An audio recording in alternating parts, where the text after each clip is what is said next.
एक लड़का जो उत्तर प्रदेश के प्रतापगढ़ का रहने वाला होता है, जिसकी उम्र लगभग 25 साल होती है, अपने दोस्तों से कहता है कि हमें माघ मेला घूमने के लिए प्रयागराज चलना है। दोस्त भी पहले तो हम ही भर लेते हैं, लेकिन जैसे जैसे जो समय उन्होंने निश्चित कर रखा था 5 जनवरी का, उस समय पर आकर वो मना कर देते हैं कि यार बहुत ज़्यादा सर्दी पड़ रही है, अब हम अभी नहीं चल सकते, फरवरी के महीने में चलेंगे। लेकिन ये लड़का अपने दिल और दिमाग में ये ठान चुका था कि मुझे अब प्रयागराज जाना है और मेला घूम कर आना है। फिर ये 5 तारीख को ही अपने घर से बस पकड़कर सीधे प्रयागराज में पहुंच जाता है और मेला स्थल पर जाने के लिए एक ऑटो लेता है। उसी ऑटो में एक महिला बैठी होती है, इसकी तरफ देखती है तो ये उसे देखकर मुंह फेर लेता है। दोस्तों, उसके बाद जब ये दोनों एक ही जगह उतर जाते हैं और फिर यहाँ पर जो होता है कभी किसी ने कल्पना भी नहीं की थी। जो महिला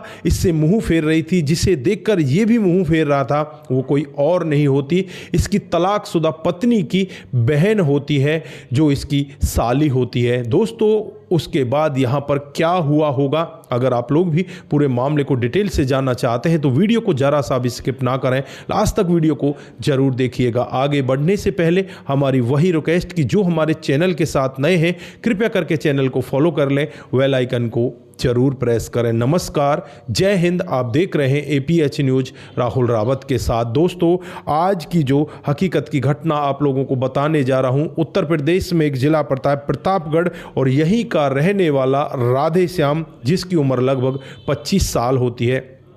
दोस्तों, दरअसल 3 जनवरी 2026 का दिन होता है जब ये अपने दोस्तों से कहता है कि 5 जनवरी को हमें प्रयागराज चलना है माघ मेला घूमने के लिए, लेकिन यहाँ पर दोस्त मना कर देते हैं। और फिर ये राधे श्याम 5 जनवरी 2026 को सुबह सुबह अपने प्रतापगढ़ से बस पकड़ता है और सीधे 2 घंटे के अंदर ही प्रयागराज में पहुँच जाता है। वहाँ जाने के बाद एक ऑटो लेता है, उस ऑटो में बैठ जाता है और इसका सफ़र धीरे धीरे आगे बढ़ने लगता है। लेकिन जैसे ही बगल की सीट पर एक महिला को देखता है तो उसे देखते ही ये अपना मुंह फेर लेता है। उस महिला का नाम किरण होता है।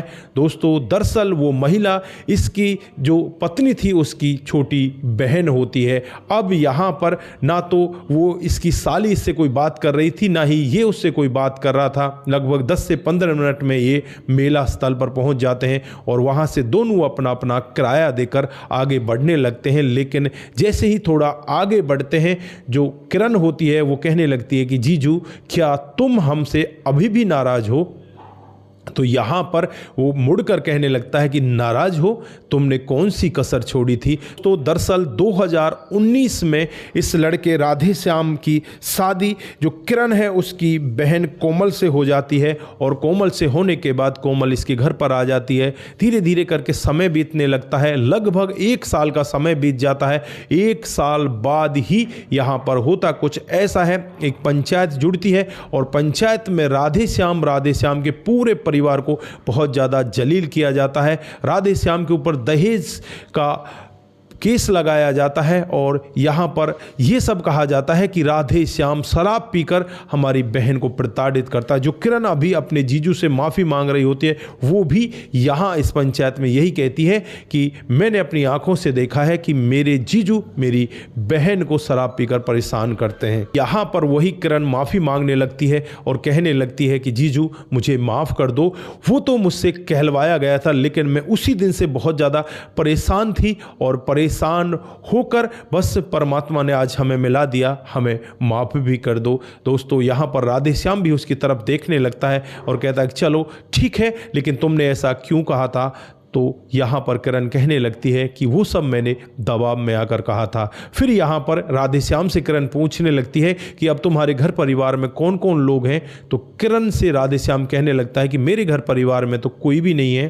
किरण यहाँ पर उसकी तरफ देखते हुए कहने लगती है, क्या तुमने शादी नहीं की?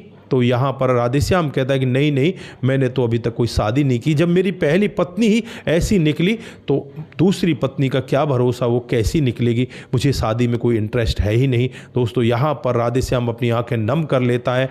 जो किरण होती है उसे वहाँ पर बिठाती है, बिठाकर उसकी जो आंखें हैं उन्हें साफ करती है और कहने लगती है जी जो इस तरह से मत रोइए, मुझे भी आपके ऊपर बहुत ज़्यादा दया आती है। अब यहाँ पर जो राधेश्याम है वो किरण से पूछने लगता है कि तुम्हारी भी शादी हो चुकी होगी, तुम्हारे भी बच्चे होंगे।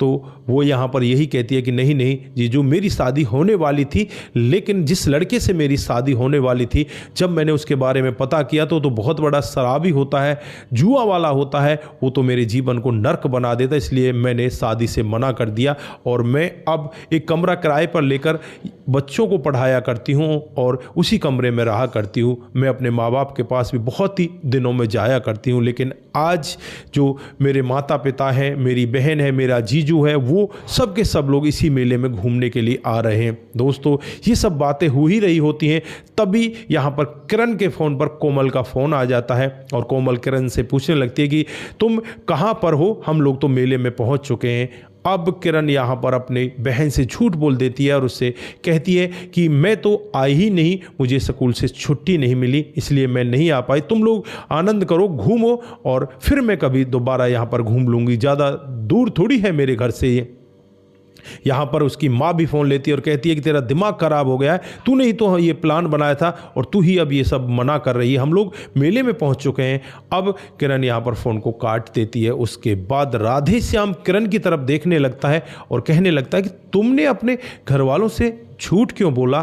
तो यहाँ पर किरण कहती है कि बस मैं अब ये समय जो आज मेले का है वो आपके साथ बिताना चाहती हूँ, क्योंकि उनके साथ तो बहुत लोग हैं, वो आराम से घूम लेंगे, लेकिन आपके साथ तो कोई भी मेले में नहीं है, मैं आपके साथ ही इस मेले में घूमना चाहती हूँ। दोस्तों, राधेश्याम को भी कुछ अलग सा ही लगता है और उसके बाद ये दोनों पूरे दिन भर आराम से मेले में घूमते हैं, खाना पीना भी खाते हैं, लेकिन जब वापस निकल रहे होते हैं तो एक मोड़ पर इनकी मुलाकात हो जाती है, जिसमें किरण की माँ, पिताजी, इसके जीजू, इसकी बहन कोमल, सभी लोग होते हैं। और जब राधेश्याम को ये लोग देखते हैं तो राधेश्याम को बुरा भला कहने लगते हैं कि अब भी तेरी तबीयत नहीं भरी, हमारी बेटी से तेरा तलाक भी हो चुका है और फिर भी तू यहाँ पर इस तरह से हमारी दूसरी बेटी के साथ घूम रहा है। दोस्तों, बहुत ही तरह से उसे जलील किया जाता है, बुरा भला कहा जाता है, लोग वहाँ पर इकट्ठे हो जाते हैं, पुलिस भी मौके पर पहुँच जाती है, लेकिन किरण यहाँ पर राधेश्याम का बचाव करती है।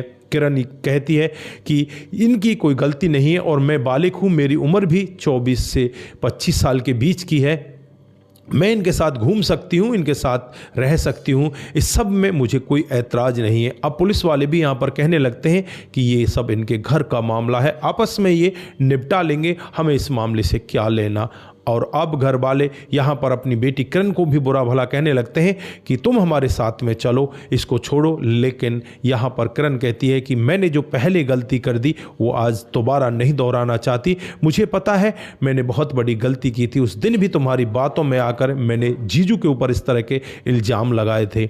अब यहाँ पर किरण राधेश्याम के साथ वहाँ से जाने लगती है, घर वाले वहाँ से अलग हो जाते हैं। दोस्तों, दरअसल जो कोमल होती है उसका अफेयर किसी और लड़के के साथ में होता है और घर वाले भी उसका इस सब में साथ दे रहे होते हैं। फिर होता भी कुछ ऐसा ही है, यहाँ राधेश्याम से तलाक लेने के बाद वो सीधे उसी प्रेमी के पास चली जाती है, लेकिन कुछ दिनों के बाद ही वहाँ पर वो प्रेमी भी इसे छोड़कर भाग जाता है। फिर यहाँ पर इसकी तीसरी जगह शादी होती है, उस जगह ये रहने लगती है, लेकिन आज भी यहाँ पर जो इसका पति है वो बिल्कुल ठीक नहीं है, वो भी शराबी है और इसी तरह से एक दिन वो भी इसे छोड़कर चला जाएगा। इनका जीवन भी कोई अच्छे से नहीं चल रहा है। इधर जो किरण होती है वो अब राधेश्याम के साथ बातचीत करने लगती है और राधेश्याम बात ही बातों में रोने लगता है। वो उसके आंसुओं को पहुंचती है तो यहाँ पर राधेश्याम कहता है कि अब तो आप एक बार के लिए मेरे आंसुओं को पहुंच लोगी, मुझे सांत्वना दे दोगी, लेकिन फिर मुझे कल इसी तरह के आंसू आएंगे, ऐसे ही लोग मुझे जलील करेंगे तो मैं कहाँ जाऊँगा। दोस्तों, यहाँ पर किरण रोती हुई कहने लगती है कि अब आपको कहीं जाने की ज़रूरत नहीं है, मैं तुम्हारे साथ शादी करना चाहती हूँ, तुम्हारे साथ अपने जीवन को बिताना चाहती हूँ। राधेश्याम की समझ में नहीं आ रहा था कि ये हो क्या रहा है, ये क्या चल रहा है। अब यहाँ पर राधेश्याम उससे कहने लगता है कि क्या तुम मेरे साथ आज ही मेरे घर चलोगी। तो किरण यहाँ पर यही कहती है कि हाँ हाँ, मैं आज ही तुम्हारे साथ घर चलूँगी और अपने घर वालों से सारे रिश्ते नाते तोड़कर मैं तुम्हारे साथ तुम्हारे घर पर चल रही हूँ। दोस्तों 5 जनवरी का ही वाक़या होता है। वो सीधे प्रयागराज से प्रतापगढ़ के लिए बस लेते हैं और उस बस में बैठकर सीधे दोनों के दोनों अपने घर पर पहुंच जाते हैं। यहाँ पर जो राधेश्याम होता है वो इलेक्ट्रिकल की दुकान चलाया करता, जो बिजली का सामान वगैरह होता है उसकी बहुत अच्छी दुकान होती है और वो दुकान भी बहुत अच्छी से चल रही होती है। अब यहाँ पर राधेश्याम के घर पर ये लड़की किरण पहुंच जाती है और राधेश्याम का जीवन आगे बढ़ने लगता है। दोस्तों हाल फिलहाल की ही ये बात है, अभी ज़्यादा दिन नहीं हुए, 5 जनवरी की 18 जनवरी हुई है। 13 दिन इन लोगों को एक साथ रहते हुए हो चुके हैं और ये अब जल्द ही शादी करने वाले हैं। जल्द ही ये दावा कर रहे हैं कि हम दोनों एक दूसरे के साथ शादी करके अपने जीवन को आगे धन्य करेंगे। तो दोस्तों ये रही आज की एक छोटी सी कहानी। आप लोग यहाँ पर क्या कहना चाहते हैं, आपकी जो भी राय है एक बार कमेंट बॉक्स में ज़रूर दीजिएगा। दोस्तों यहाँ पर जो किरण होती है वो बहुत ही समझदार होती है और पढ़ी लिखी भी होती है। फिर यहाँ पर उसे गिलानी होती है कि तुमने जीजू के साथ में बहुत गलत किया था, उसके ऊपर जो आलंछन लगाए थे वो सारे के सारे गलत थे और आज यहाँ पर वो पछतावा करते करते इस तरह से टूट जाती है, खुद वो राधेश्याम की होकर रह जाती है। तो दोस्तों आप लोग क्या कहना चाहते हैं, आपकी जो भी राय है एक बार कमेंट बॉक्स में ज़रूर दीजिएगा। आज के लिए बस इतना ही, फिर मिलते हैं किसी नए मोड के साथ। तब तक के लिए आप अपना ख्याल रखें, परिवार का ख्याल रखें, सतर्क रहें, सावधान रहें, रिश्तों की अहमियत को ज़रूर समझें। जिन साथियों ने हमारे पिछले वीडियोज़ पर कमेंट किए थे उनका नाम हम यहाँ पर बारी बारी से लेने वाले हैं। दोस्तों जो सबसे पहला कमेंट आता है वो रतनलाल शर्मा जी का आता है। नमस्कार भाई साहब, आपकी कहानी बहुत ही अच्छी लगती है, बहुत ही सराहनीय होती है, बहुत बहुत धन्यवाद। कुमार केसी जी, जय शंभू, जय भोलेनाथ, जय शंभू, जय भोलेनाथ, आपका भी बहुत बहुत धन्यवाद। उसके बाद गोवर्धन रावत जी हमें कमेंट करते हैं, लव्ज वर्क से बहुत बहुत धन्यवाद। उसके बाद राम गोसाई जी, लाजवाब स्टोरी, बहुत बहुत धन्यवाद। कमल सिंह जी हमें कमेंट करते हैं, आपका भी बहुत बहुत धन्यवाद। उसके बाद में Arun Kumar very nice story लिखते हैं, बहुत बहुत धन्यवाद। राजू अहमद जी वेरी नाइस लिखते हैं, आपका भी बहुत बहुत धन्यवाद। Mahi Umar ji very very nice, love you bro, बहुत बहुत धन्यवाद आपका भी।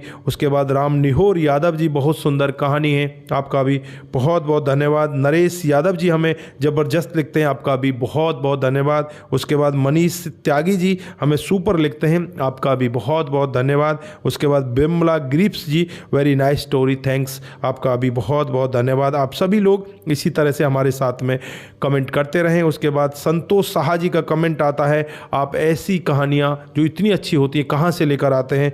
आप ज़्यादा मेहनत करनी पड़ती है, बहुत सर्च करना पड़ता है और उसके बाद ये कहानियाँ हमारे पास आती हैं। कुछ भाई जिनके साथ ऐसी कहानी बीत जाती हैं वो लोग भी हमारे साथ में साझा करते हैं, उन कहानियों को भी हम आपके बीच में लेकर आते रहते हैं। दोस्तों राम गोसाई जी बहुत सुंदर, आपका बहुत बहुत धन्यवाद। अनूप सिंह जी हमें लिखते हैं कि very nice, he is good boy, बहुत बहुत धन्यवाद। उसके बाद जो कमेंट आता है वो अख्तर बानो का आता है, बहुत अच्छी कहानी है, बहुत बहुत धन्यवाद आपका। उसके बाद वीरेंद्र शर्मा जी वेरी गुड लिखते हैं, आपका भी बहुत बहुत धन्यवाद। शंकर लाल बेद जी हमें कमेंट करते हैं, आपका भी बहुत बहुत धन्यवाद। वीरेंद्र शर्मा जी मान गए गुरु, आपका भी बहुत बहुत धन्यवाद। उसके बाद लक्ष्मण डीलू जी हमें कमेंट करते हैं, आपका बहुत बहुत धन्यवाद।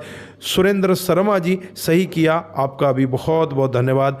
इसके बाद रघु रावत का कमेंट आता है, वो लिखते हैं कि आपकी कहानी बहुत ही बेहतर होती है। आप सभी का दिल की गहराइयों से बहुत बहुत धन्यवाद। आप सभी लोग इसी तरह से हमारे साथ बने रहें, इसी तरह से अपने कमेंट हमारे साथ में साझा करते रहें। आप सभी का फिर से एक बार तहे दिल से धन्यवाद। आप सतर्क रहें, सावधान रहें, रिश्तों की अहमियत को जरूर समझें। नमस्कार, जय हिंद, जय भारत।